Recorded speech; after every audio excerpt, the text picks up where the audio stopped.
Eliminating health disparities through innovation, collaboration, and evidence-based solutions. Hello and welcome. Today we present Dr. Gary Puckrin, Executive Director of the National Minority Health Month Foundation. Dr. Puckrin will be introducing an innovative online tool called the Diabetes Atlas, or D-Atlas for short. But first, let's set the stage for how all of this came about. What is the National Minority Health Month Foundation? The foundation was founded in 1999 out of an outgrowth of some conversations with then Surgeon General David Satcher. It was at a time when the Surgeon General's office was working on Healthy People 2010. He told us of a program that the Office of Public Health used to run called National Negro Health Week. They ran it from 1921 to 1953. Went off and did some research and came back to him and said, we think it needs to be brought back as National Minority Health Month to be more inclusive than National Negro Health Week. One of the challenges that we immediately saw was good data, access to good data. And that led us to the zip code analysis project. Basically, the foundation has been collecting data since 1999 at the zip code level. Now we know where the risk communities are located. Why is the National Minority Health Month Foundation focusing resources on diabetes? Diabetes is beyond a fast-growing chronic disease. It's an epidemic. When you begin to look, the example I would give is going back to Healthy People 2010 that the Surgeon General was working on. At that time, about 2.5% of the American population had diabetes. I'm sorry, 3.5% of the American public had diabetes at that point. The goal for Healthy People 2010 was to move that number down to 2.5. The disease is becoming more prevalent in younger populations, and the only way in which we're going to manage this disease, we've got to locate it, we've got to isolate it, we've got to make sure that those at risk for the disease understand their risk and have appropriate resources to deal with it. The Diabetes Atlas, or D-Atlas, fills a missing gap in motivating a call to action to address issues related to diabetes by providing a national health data warehouse, using geographical reference points to stratify the prevalence of type 2 diabetes in minority populations across the U.S. We have a stock market that measures the movement of our economy in real time. We have a weather system that tells us how weather patterns in real time, but we have no tool that helps us measure health status in real time.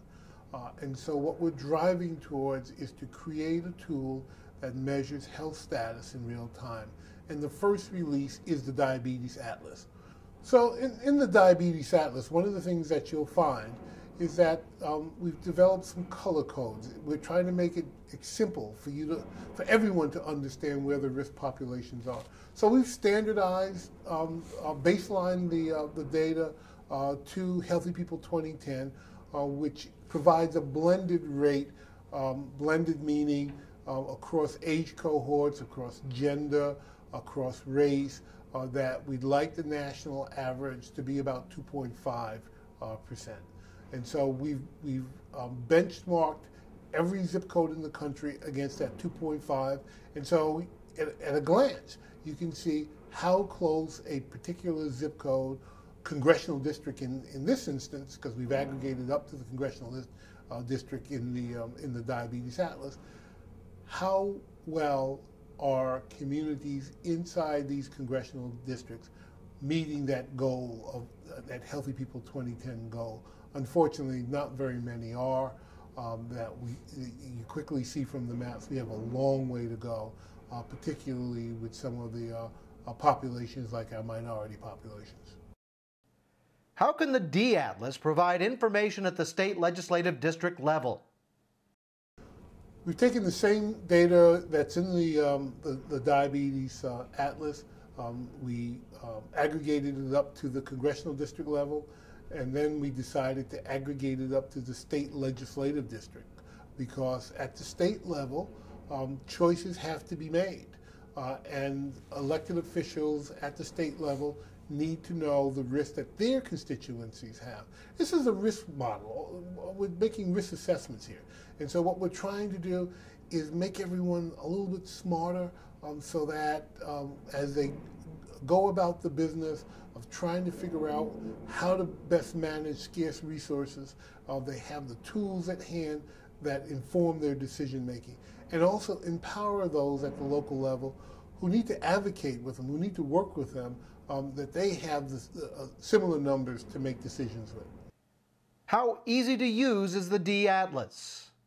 We've tried to make it as simple as possible to create a map. Actually, you can generate a map for a congressional district or a state legislative district or a state or a national map. Take you about 2 minutes. It's basically point and click. If you know the congressional district that you're looking for, it's fairly simple to go through.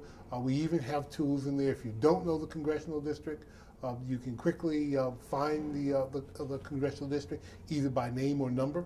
So there are resources within the atlas that will help you get to the congressional or state legislative district that you're looking for.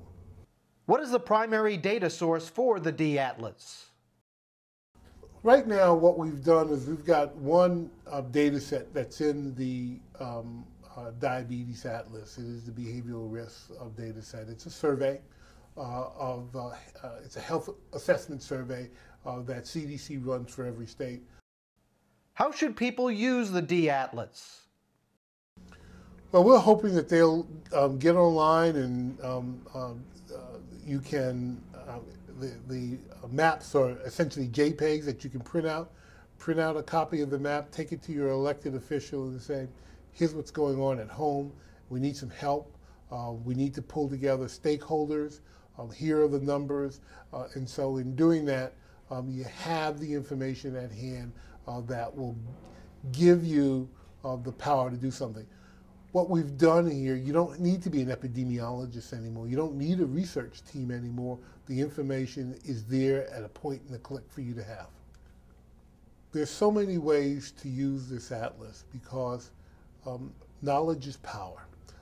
And what we're putting at everyone's fingertips is the power to do something about diabetes in their specific community. How can advocacy groups use the D-Atlas? This will become a tool that will help advocates tell the story so that members of Congress can quickly understand by looking at a map, they can see the prevalence of diabetes within their constituency. We hope by providing them with that information that will empower them to bring about policies that will enable those who are at the front line to have the resources that they need to prevent the disease, and for those who have it, better manage it. What's next for the Foundation and the D-Atlas? We're starting a process. This is not the end. This is the beginning, and we look forward to working with all of the advocacy groups to get smarter and smarter about how to use good data to drive our health system.